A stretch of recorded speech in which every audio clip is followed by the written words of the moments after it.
What's going on, guys? Today in this video blog, I want to talk a little bit about the upper cross syndrome. The upper cross syndrome is commonly referred to as the rounding and slouching of your mid and upper back, and this is coupled with a head and neck position that's protruding forward, along with your shoulders and arms being rotated internally. 90% of us have gotten into this postural imbalance, and the common cause being prolonged sitting using computers, even cell phones. Postural problems are a result of muscular reciprocal inhibition. This simply means that all the muscles in the body have to work in proportion and in conjunction with each other in order to have good posture, good function and movement, and maintain overall health. When a certain group of muscles are overworked, they become tonic and short and tighter. And as a result of this, a group of muscles to the opposite side of the body have to compensate by weakening and lengthening. Sitting for hours with rounded back staring at computer screens causes the front of your shoulders and chest muscles to tighten, and the muscles to the back of your spine, namely the rhomboids and middle trapezius, compensate by weakening and lengthening. The same happens at the neck as well. A group of muscles to the front of your neck are weak, and as a result of this, the neck extensors tighten, which result in the upper cross syndrome.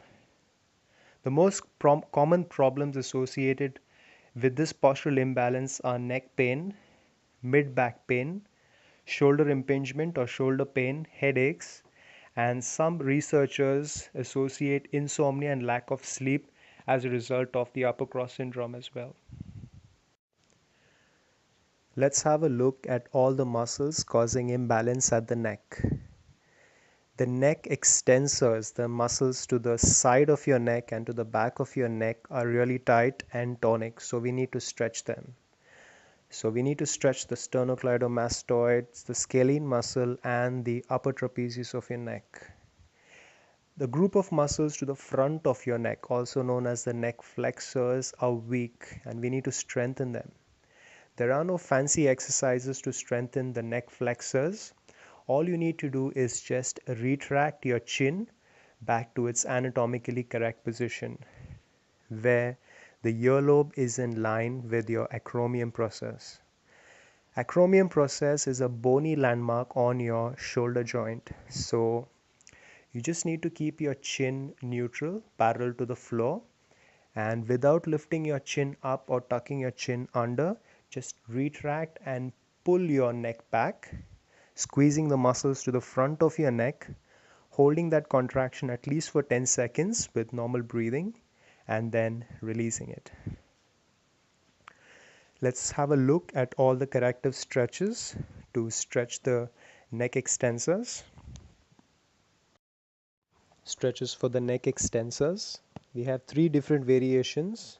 First is where you diagonally bend your neck forward. This will stretch the upper trapezius and the levator scapular muscle placed to the back of your neck.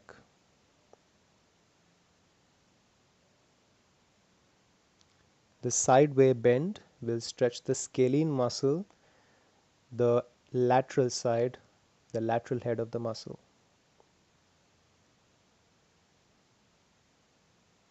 And in the next variation, you stretch the sternocleidomastoid and the scalene muscle to the anterior portion of the neck. Hold every stretch for a minimum of 30 seconds or maximum of 1 minute. Perform these stretches on both sides. Stretches for the tight shoulder muscles. Start by externally rotating your arms, very important. And then lift your hips up, bringing your spine in a neutral alignment. This is going to stretch your bicep, the anterior shoulders, your chest, both pec major and minor. Breathe normally.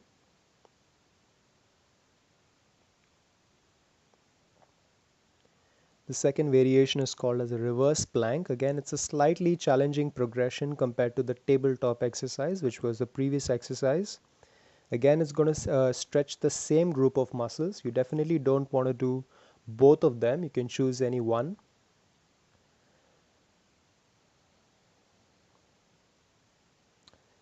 cobra position. Start by keeping your hands underneath your shoulders, extend your elbows and try to get a maximum back bend, stretching your abdominals, your chest muscles, all the muscles to the front of your spine.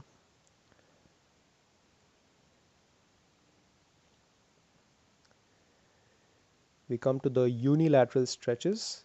Having tight lat muscles, tight back muscles also is a cause for internal rotation of the arms. So you definitely want to stretch your upper back, your mid back muscles as well.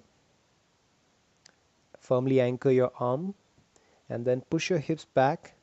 Give a nice pull until you get a nice deep stretch. Keep breathing normally. Oops, almost had a fall there.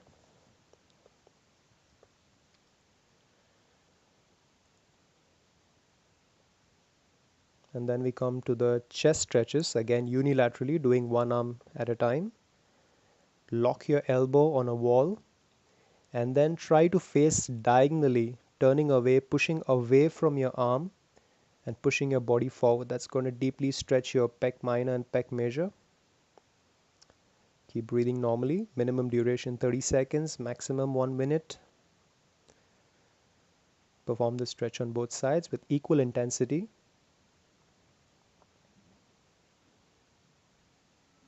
In the next segment, we are strengthening the back, the posterior muscles. This is the hyperextension. You're strengthening your rhomboids and your middle trapezius. Always try to force for a neck retraction as you perform all these exercises. You're getting the benefits of both in one movement.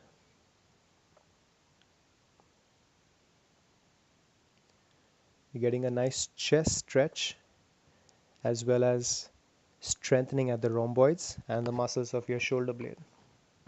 That's it. Squeeze and try to keep your neck in line with your spine and also tense the front of your neck muscles, which is the neck flexors. This is my favorite exercise, and if you have a resistance band, you can do the same, known as a reverse fly, using the resistance band. And what you're trying to do here is trying to squeeze your shoulder blade.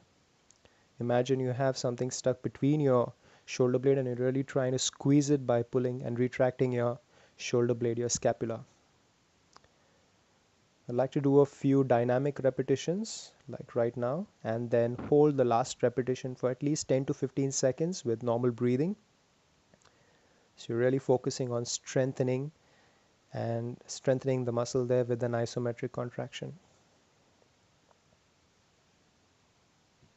This is just another optional exercise. You can try this if you don't have a resistance band, just using a towel. Pretty much the similar movement, working the same group of muscles, also your lats. You can do it a little slowly or you can do it at this pace. Hope this video was helpful. Thank you for watching and I'll see you in the next video.